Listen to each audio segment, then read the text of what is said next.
When I was thinking about this presentation, and I thought about um, it, brought me back to lots of situations that I had found myself in, knowing that I had to forge ahead and leaning on those that I trusted, but still feeling dread and anxiety.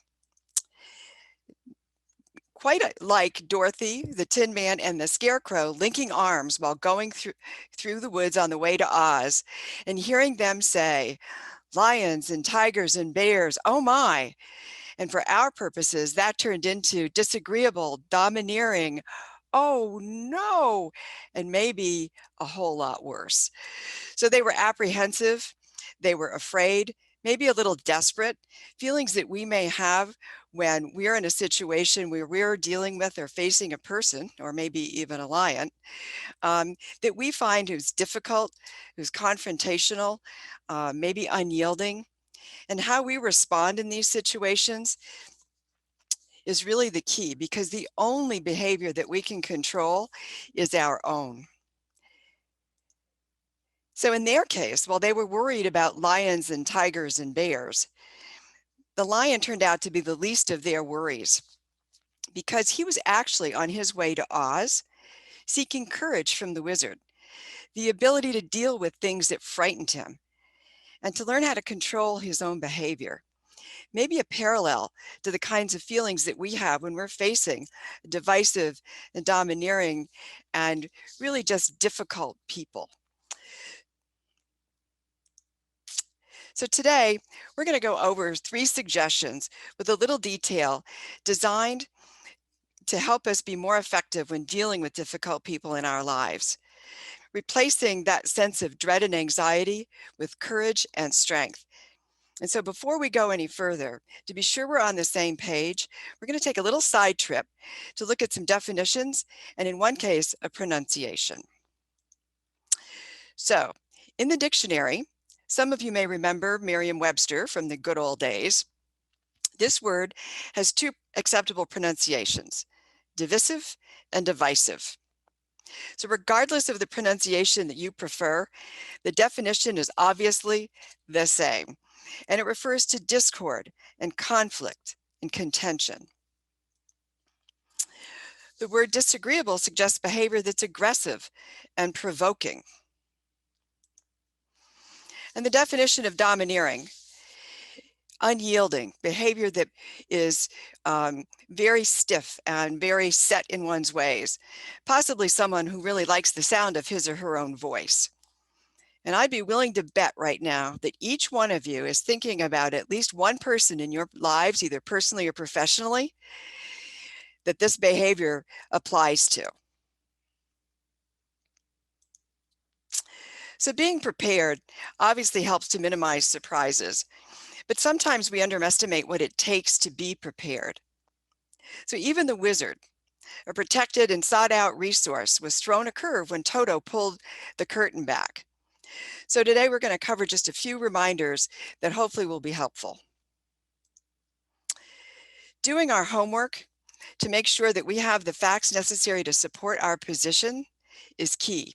And these facts are also the basis for the questions that we need to be prepared to ask.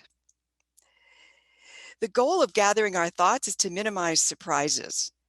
So thinking through the various scenarios and outcomes, including potential consequences, both negative and positive, and making sure to think beyond the obvious helps us to consider what we may face and what our reactions may be.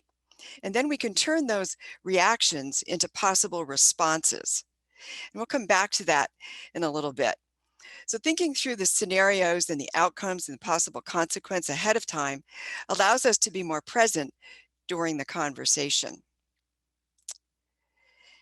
I find it helpful to write down the points I want to make, and then turn them into open-ended questions. And this helps avoid making statements, which is a really closed kind of position. And it helps us go into a meeting with curiosity and with the idea of learning.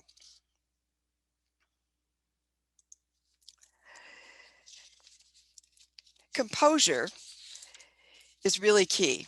A common behavior of people who are divisive, disagreeable, and domineering is their ability to throw people off balance. And that's accomplished in a number of ways. It's commonly done by controlling the conversation, by interrupting, by aggressively challenging the ideas of others, really throwing them off balance. Maintaining composure and not getting thrown off balance is an important skill that takes both preparation and practice. So a key step is to be clear about the objective that you want to achieve and how we want to attain that objective. And bearing in mind that a tactic to throwing one off balance and really destroying composure is aggressive and dismissive behavior.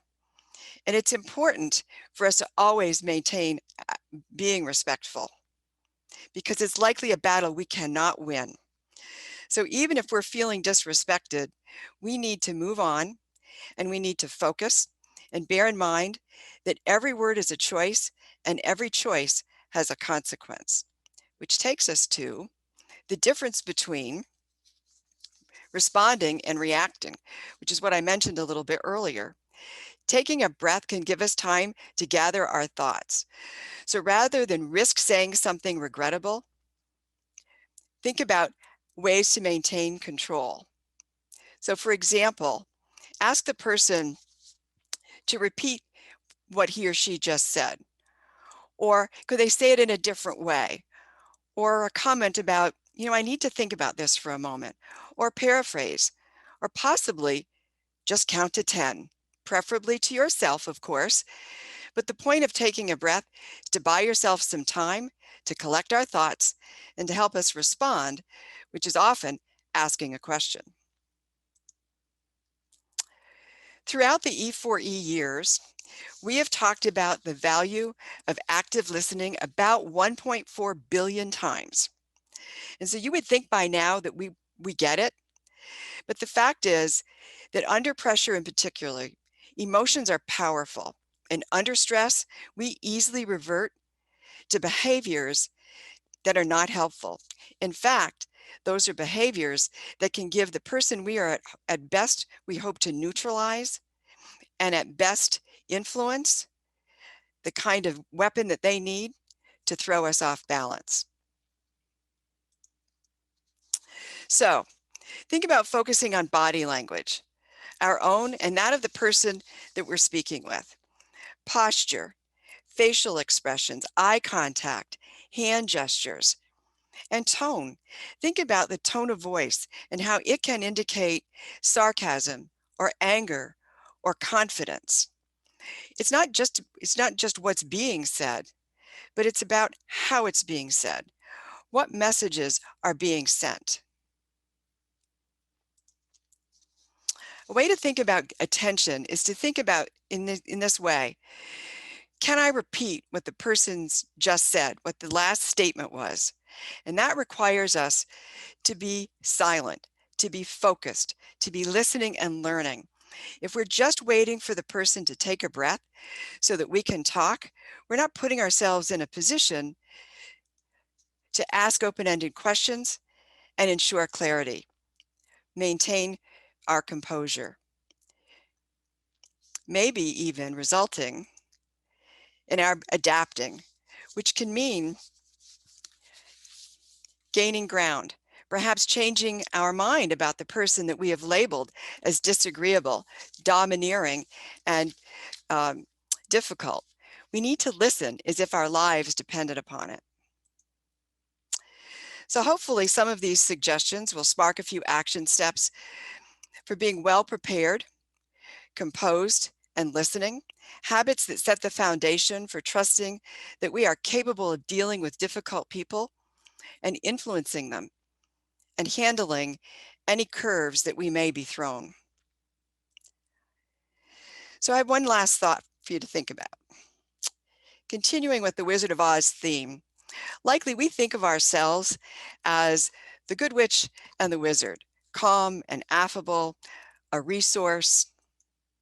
But remember, one time or another, as we enter a room Each person who's there is thinking this, and their inner voice is saying, domineering, disagreeable, difficult, oh no. So reflecting upon our own behaviors may be useful.